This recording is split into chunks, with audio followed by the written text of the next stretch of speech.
Ultimate pro, skillful, dedicated and committed. Integral to everything we did. One of the great Bielsa players. In the Premier League, he was unbelievable. Stuart Dallas, that's astonishing! Are you allowed to curse on this or not? No. It's like fucking... This isn't rolling. Is it rolling? Roll now. I always knew as a young kid growing up, I always knew how special club Leeds was. I know it's cliche for people to say that when they come to the club, they couldn't turn the club down and all that. But Leeds was different, it was special. I thought, wow, whenever I come in it. But looking back now, the club was a mess. I know the fans have different point of views from Chileno and stuff when he was there, but I personally had a great relationship with Massimo.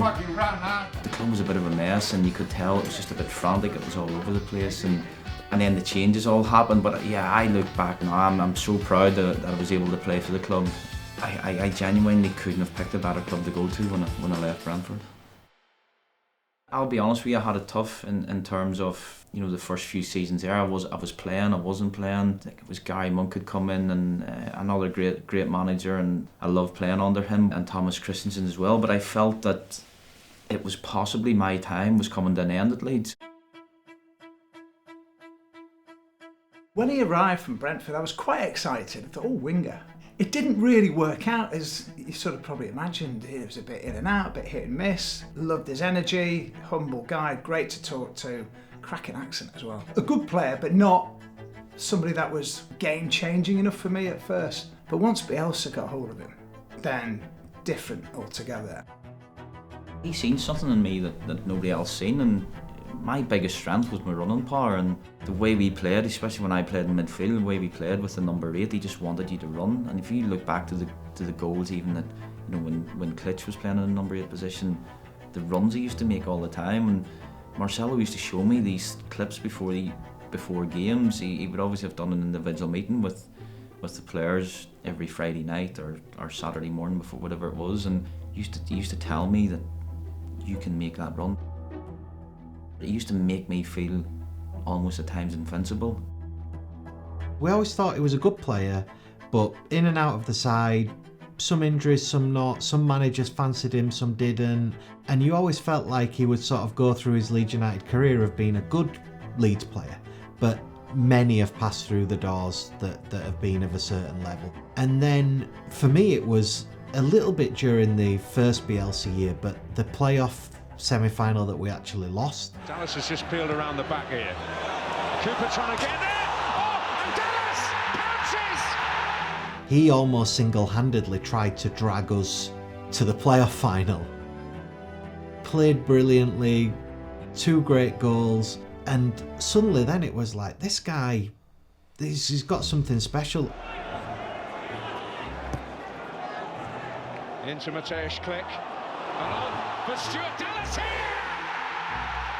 I think that was the first game where people had really, really taken notice of him as being a key player and someone who we could build a team around, because I think there was so much Stuart Dallas before Bielsa, and he was a left winger, he was a right winger, he played in midfield, he was a full-back sometimes, he was just someone who filled in. And then at some point that season, towards the end of the first Bielsa season, he became the Stuart Dallas of the next 2 years, and someone who was just integral to everything we did. And he went from being a bit part winger to being a central midfielder he wouldn't swap for anyone else in the Premier League.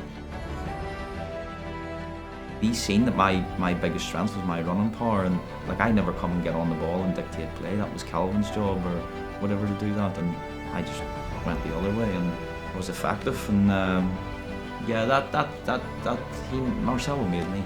Let's be honest about it.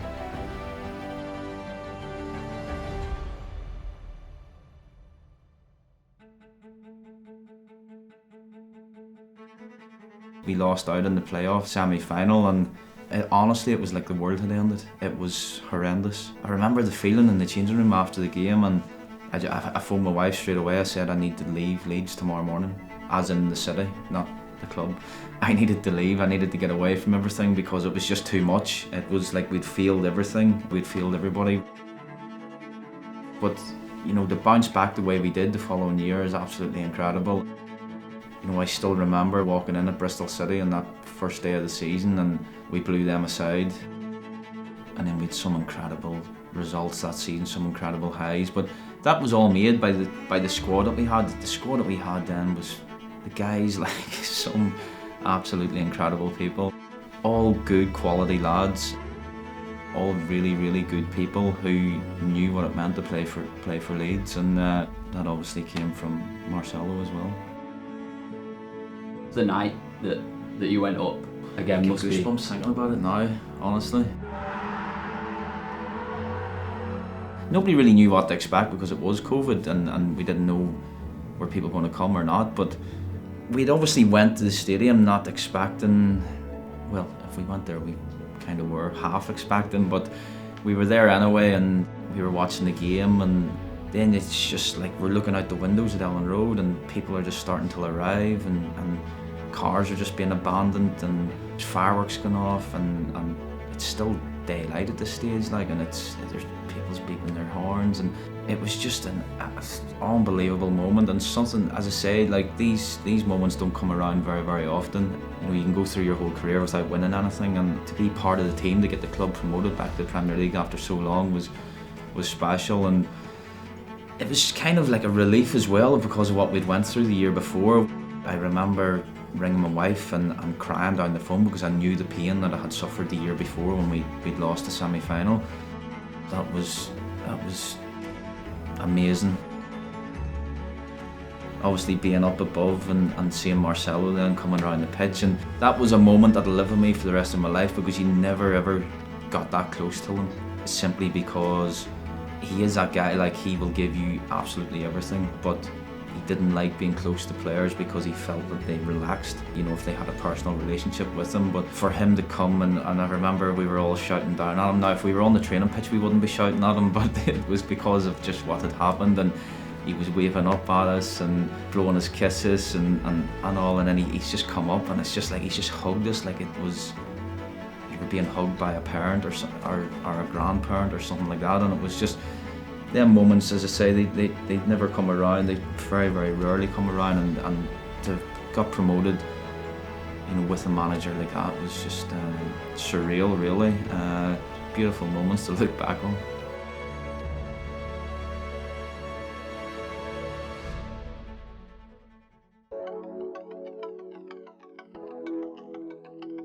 We weren't allowed to do fantasy football, were we? Stuart Dallas. It's got to be our boy, Stuart Dallas. I was aware of it, but it's just a game, isn't it? 17% of managers already own him. Dallas actually finished last season as the top scoring defender. 171 points last season. Absolutely madness for a player that cheap. People kept coming up to me and saying, "Oh, you're a legend. Got me 10 points this weekend or 5 that weekend," and I was just like, no problem. Under Marcelo Bielsa at Leeds, he has become an incredibly versatile player. Absolutely great player, never forget you, better than Lord Lundstrom, come at me, I'm not wrong. It drove me on a wee bit to try and score again. I wanted to continue scoring, trying to create assists or whatever. Into the penalty area, tees up Dallas in the D. Stuart Dallas outside of the foot. Oh, what a finish from Stuart Dallas!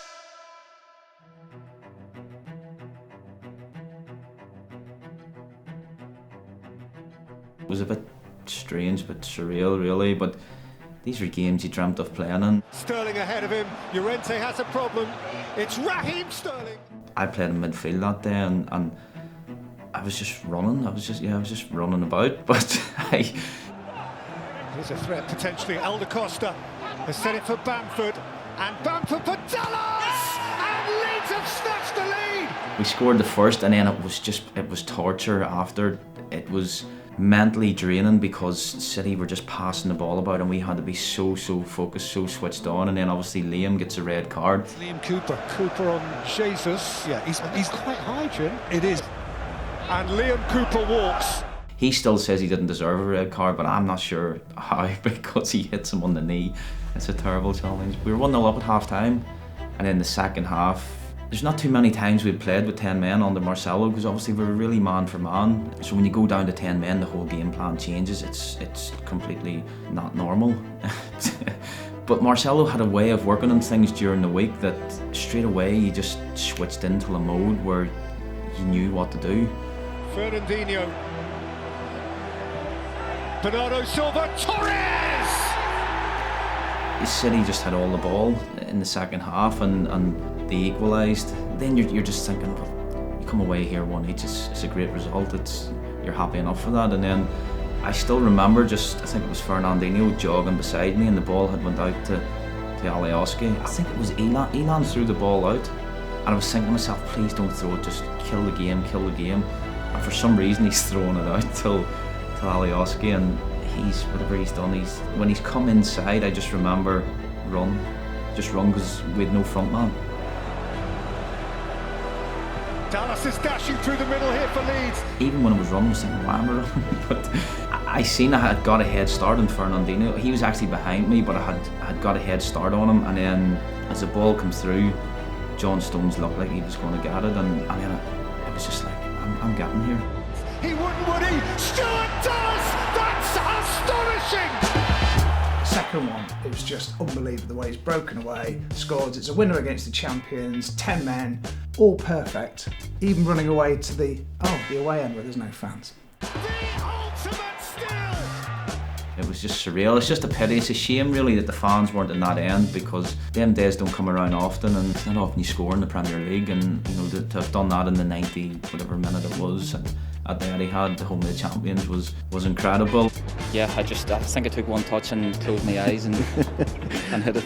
If there was a moment I wanted to share with Leeds fans as all together, it was commentating on that moment, seeing Stuart Dallas do that in front of the Leeds fans who were going to just barmy away from home at Manchester City in the most unlikely of scenarios. It's difficult. Against Leeds it's difficult because they are used to win duels. And when you beat that duel, they come back and more aggressive. It's only really now, to be fair, that I look back and think, wow, I actually done that. But I didn't really get to celebrate it after, because the media after, there's so many different interviews that I had to do. So when the lads all went into the changing rooms, they'd all obviously celebrated in the changing rooms, and I hadn't even got to the dressing room. Whenever I come in, everybody was just getting showered and that, and I was like, all right, cheers lads. It was a surreal moment, and one that I'll look back on. My kids love watching it. It's nice that they'll be able to look back on that in years to come, and it's definitely up there with some of my best moments. It's with Bamford. Bamford plays the ball into Stuart Dallas. First time goal from Stuart. It's my most enjoyable season ever in my career, because of how good we were, how good I was playing as well. Mateus Click. This is Stuart Dallas. I dreamt of playing in the Premier League, but I didn't quite realise that I would have hit the heights that I did hit, and I'm so happy that I hit them heights. I just really love playing football then, and I can look back on that season and think that's what every kid dreams of, and I lived that dream. He goes towards the far post and he breaks far post and it's headed down, it's headed in! And I lived the dream of playing for a club that I love as well. I'll be honest, I grew up, I didn't support Leeds growing up, but I'm like every other fan now. If we lose, it's like ruins my weekend. Victor Orta and people like that, everybody's entitled to their own opinions, but these guys were good for the club at that time. Whether they could have moved on earlier or not, it's nothing to do with me. But again, sitting from a point of view now where I'm not at the club now, but I can look back and I can talk about it, the difference that they made, the relationships they rebuilt, and between the fans and the club itself, because it was shattered, let's be honest, it was totally shattered, and at times it wasn't recognisable, and that completely changed, and they built it and built it and built it to the point where they were able to get Marcelo in. Marcelo comes in and everything's the best it's been in so many years at the club. Now, not everything can go on forever, and we get that, and the change happened. Obviously then Jesse come in, and Jesse was probably, again, in terms of motivating people, Jesse was brilliant in coming in and lifting the morale, and Americans are very like that. They're very upbeat, they're very positive, and that was exactly what the group needed at the time. It's a near post, it's a poor corner, comes out for Harrison, he'll try the drive,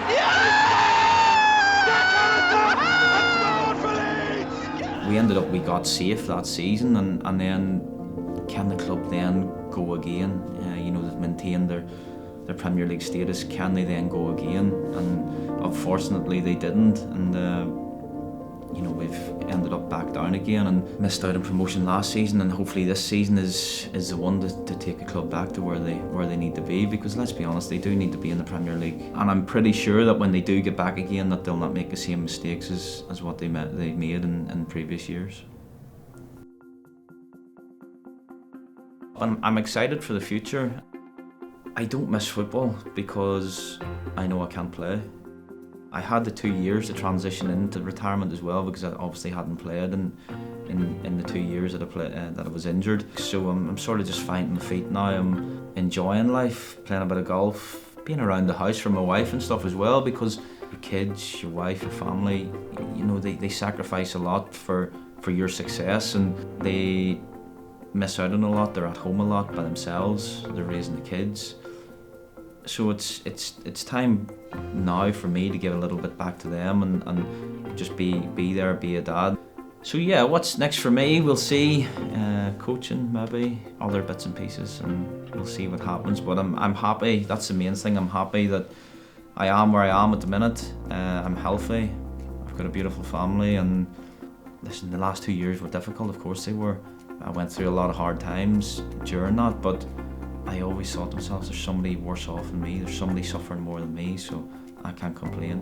And you know, a big part of that's my wife. She was absolutely brilliant. She was harsh on me, she was tough, but now I think I'm possibly getting in her way, so she might force me out the door to do something.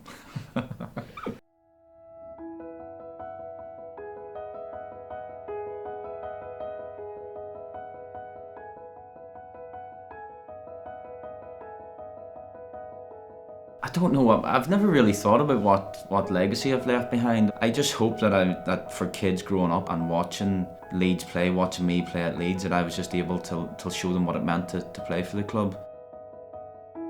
His legacy at Leeds is that he's one of the, I mean, it's probably more than a handful, but one of the great Bielsa players that delivered promotion when nobody else had been able to do it. A lot of them played beyond all expectation because Bielsa brought that out in them. I don't necessarily think that applied to Stuart. I think that he had the ability and the talent that warranted sort of the levels that he performed at. I wouldn't say he overperformed, because I think he was so good that he just fulfilled all expectations. So as a player, just unbelievably good. Goals, assists, he sort of epitomised that Bielsa triangle manoeuvre that we used to have. And a fantastic year he had when we got promoted. And again, more importantly than just that, you have to see behind the scenes, and he was a critical part of the mentality, the environment that was created at Thorpe Arch. He was, you know, a huge part of that. Even when he was on the treatment table, Stu was one of the most important people of keeping the culture right and maintaining team spirit, building up people when they had injuries after he'd recovered from his injury and stuff. And then obviously in the Premier League, he was unbelievable. It sounds a cliche, corny thing to say, but an all-round nice guy.